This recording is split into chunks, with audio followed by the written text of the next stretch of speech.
Hello, नमस्ते, राम राम, सत श्री अकाल, वालेकुम सलाम। कैसे हैं आप लोग? आई होप आप सब लोग अच्छे होंगे। तो आज हम पढ़ेंगे क्लास 10th का ज्योग्राफी का है chapter number 1, resources and development. हम जानेंगे कि रिसोर्सेज क्या हैं, क्लासिफिकेशन ऑफ रिसोर्सेज के बारे में पढ़ेंगे, उनके टाइप्स के बारे में पढ़ेंगे। तो चलिए शुरू करते हैं आज का चैप्टर रिसोर्सेज एंड डेवलपमेंट। और हाँ, ये पार्ट 1 है। पार्ट 2 में आपका आगे का चैप्टर कवर किया जाएगा, क्योंकि मैं नहीं चाहता कि वीडियो बहुत लंबी हो जाए और आप लोग बोर हो जाएं। चलिए शुरू करते हैं पार्ट 1 रिसोर्सेज एंड डेवलपमेंट।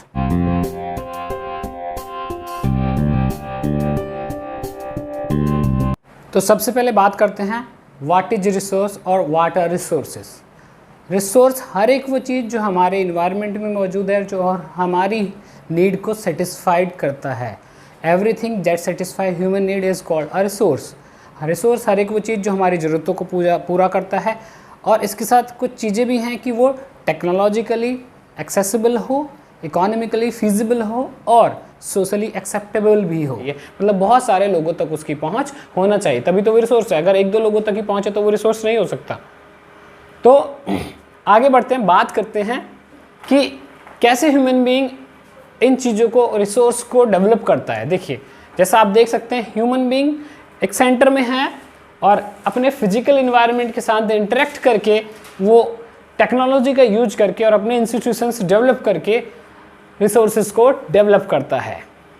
अब बात करते हैं क्लासिफिकेशन ऑफ रिसोर्सेज। रिसोर्सेज जैसा कि आप देख सकते हैं नेचुरल हैं और ह्यूमन रिसोर्स हैं या मैन मेड रिसोर्स। नेचुरल में रिन्यूएबल एंड नॉन रिन्यूएबल है, मतलब रिन्यूएबल जो कि एक पर्टिकुलर टाइम पे रिन्यू किए जा सकते हैं, जो नवीनीकरण योग्य हैं। दूसरा है नॉन रिन्यूएबल। नॉन रिन्यूएबल वो हैं जिन्हें रिन्यू नहीं किया जा सकता।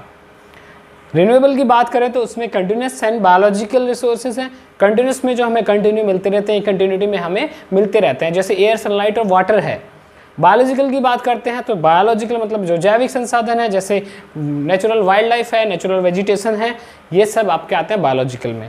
अब बात करते हैं नॉन रिन्यूएबल की। नॉन रिन्यूएबल में ऑब्वियसली आपके फॉसिल फ्यूल्स हैं, जैसे डीजल है, कोयला है, पेट्रोल है, ये सब नॉन रिन्यूएबल हैं और फॉसिल फ्यूल्स हैं। दूसरा है रिसाइक्लेबल। दे आर रिसाइक्लेबल, मतलब वो दोबारा यूज करने लायक तो हैं लेकिन रिन्यूएबल नहीं हैं, उन्हें एक पर्टिकुलर टाइम में रिन्यू नहीं किया जा सकता, उनके रिन्यू होने में लाखों साल भी लग सकते हैं।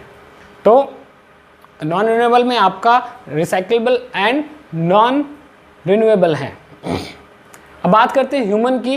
ह्यूमन में आपका स्ट्रक्चर एंड इंस्टीट्यूशन है। ह्यूमन ने सारे स्ट्रक्चर जो अर्थ पर आज देखते हैं हम, बहुत सारी बिल्डिंग है, फ्लाईओवर है, सड़कें हैं, रेलवे लाइन्स है, ब्रिज है, ये सब ह्यूमन स्ट्रक्चर हैं जो ह्यूमन ने खड़े किए हैं। ह्यूमन रिसोर्स नहीं होते तो शायद ये चीज़ें नहीं होती। दूसरा है quantity and quality. Obviously human life में क्वालिटी और क्वांटिटी ऐड करी है ह्यूमन रिसोर्सेज ने ही, वो लाइफ में क्वालिटी ऐड करते हैं। लेकिन नेचर से जो हमें मिलता है उसे बढ़ाने में और उसकी क्वालिटी सुधार करने में, उसकी गुणवत्ता को सुधार करने में ही ह्यूमन रिसोर्स का बहुत बड़ा योगदान है। आफ्टर क्लासिफिकेशन हम बात करते हैं टाइप ऑफ रिसोर्सेज। देखिए, टाइप ऑफ रिसोर्सेज इसकी कई कैटेगरी हैं। On the basis of origin, on the basis of origin, on the basis of exhaustibility, on the basis of ownership and on the basis of state of development।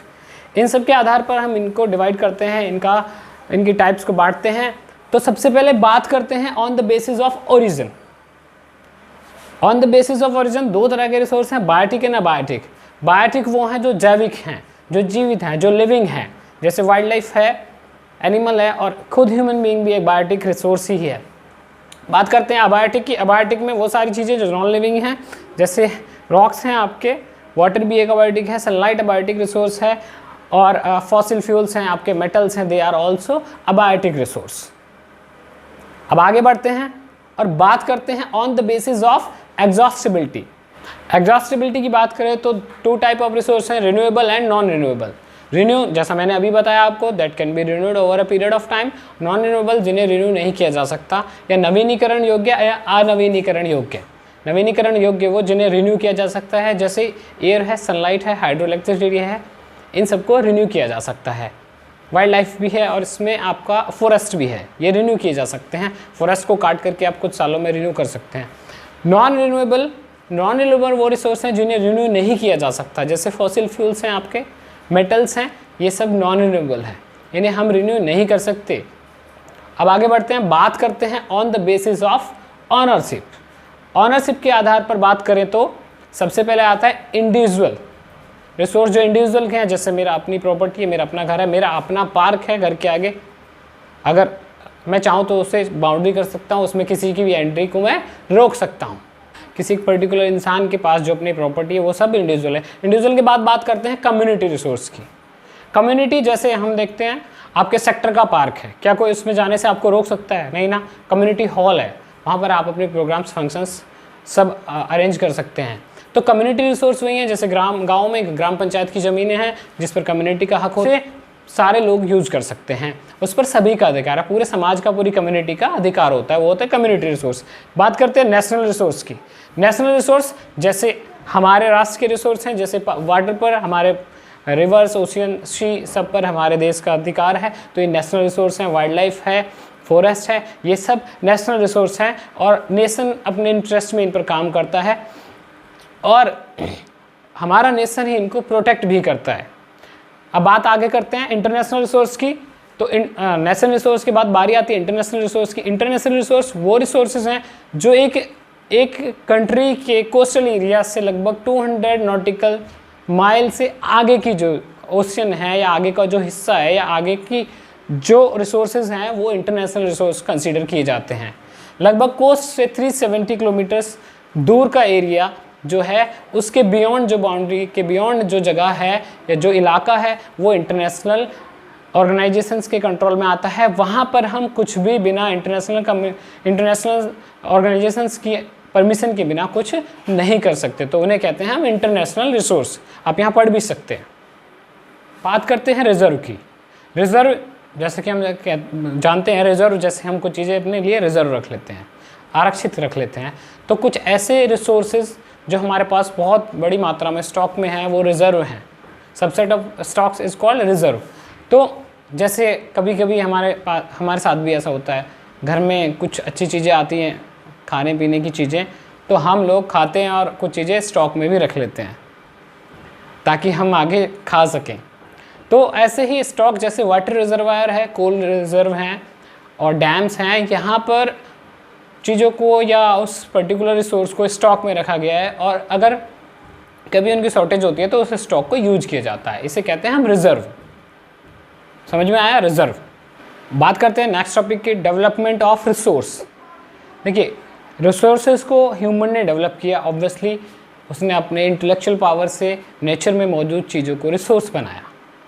लेकिन अभी क्या problem आ रही है कि हमने अंधाधुंध तरीके से, ह्यूमन ने बिल्कुल ब्लाइंडली नेचर का एक्सप्लॉइट किया, नेचर को बहुत बुरी तरीके से यूज किया, हमने अपने इन्वायरमेंट को पॉल्यूट किया। अभी आप देख रहे हैं जैसे लॉकडाउन चल रहा है, मौसम साफ़ है, एयर पॉल्यूशन नहीं है, नदियाँ साफ़ हैं, लोग 200 किलोमीटर दूर तक पहाड़ों की चोटियाँ देख सकते हैं। ऐसे इलाके हैं जिन्होंने पूरे ज़िंदगी में भी पहाड़ों की चोटियाँ नहीं देखी वहाँ अपने घर से, लेकिन अभी वहाँ मौसम साफ़ होने की वजह से उन्हें हिमालय की चोटियाँ दिख रही हैं 200 किलोमीटर दूर से।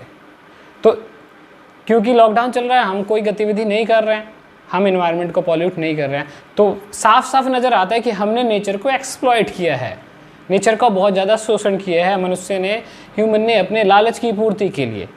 अब इससे एक और समस्या हो गई है कि समाज दो हिस्सों में बढ़ गया है, अमीर और गरीब में। जिनके पास एक्सेस है, रिसोर्सेज हैं, वो पैसे वाले लोग हैं, और जिनके पास एक्सेस नहीं है, लैक ऑफ रिसोर्सेज है, वो गरीब लोग हैं। इसी को कहते हैं अनइक्वल डिस्ट्रीब्यूशन ऑफ रिसोर्सेज। इसी की वजह से आज दुनिया में 98% लोगों के पास आधी संपत्ति है और सिर्फ 2% लोगों के पास दुनिया की आधी संपत्ति है। तो ये क्या है? अनइक्वल डिस्ट्रीब्यूशन ऑफ रिसोर्सेज है।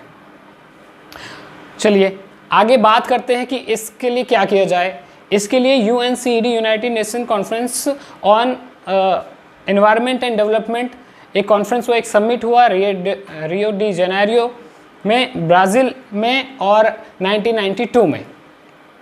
इसमें क्या कहा गया? इसमें ये कंसर्न रखा गया कि भाई अगर इस तरह हम अपना इन्वायरमेंट को यूज़ मतलब पॉल्यूट करते रहेंगे और रिसोर्सेज का इस तरह इंडिस्क्रिमिनेशन यूज़ करेंगे तो इसके बहुत बुरे परिणाम होंगे और आने वाली पीढ़ियों के लिए बड़ी समस्या हो सकती है। तो इसके लिए एजेंडा 21 रखा गया यूएनसीडी में, यूनाइटेड नेशंस के अंतर्गत पर्यावरण के सुधार के लिए, कि भाई ये एजेंडा है और इस एजेंडे में जिम्मेदारी है सरकारों की या व्यवस्थाओं की जिम्मेदारी है कि वो अपने एनवायरनमेंट पर ध्यान दें, ग्लोबल कोऑपरेशन को बढ़ाए, और जिस तरह नेचर का एक्सप्लॉयटेशन की वजह से जो भी मुसीबतें आती हैं, जो भी समस्याएं आती हैं, उनको आपस में कोऑपरेट करके सॉल्व करें। तो ये था एजेंडा 21। अब आगे हम रिसोर्स प्लानिंग की बात करेंगे और लैंड यूज़ पैटर्न की बात करेंगे इंडिया में, वो हम पार्ट 2 में करेंगे। तो आपको कैसा लगा ये वीडियो ज़रूर बताइएगा, अपने कमेंट्स, अपने रिमार्क्स भेजिएगा। Thank you, thanks for watching.